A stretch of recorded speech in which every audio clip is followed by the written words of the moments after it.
Hey people, welcome back to my channel, Vision Solution. Today in this tutorial I'm going to show you how to fix Facebook notifications if not working.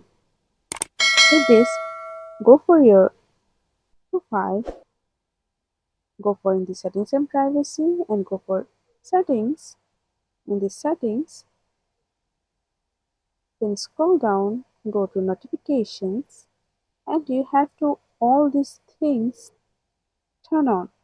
If I go for it and you have to turn on all these things, you have to turn on it, and after that hopefully you are notified for all things. You have to refresh it just for a while. So that's it. This is how you can fix Facebook notifications. Hope this video helps you. If it did, then please like, comment and share.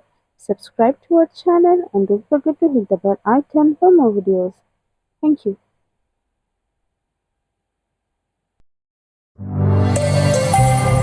This video is sponsored by Xirosoft. Xirosoft offers graphics design, UI UX design, digital marketing, and web development. Elevate your brand with Xirosoft today.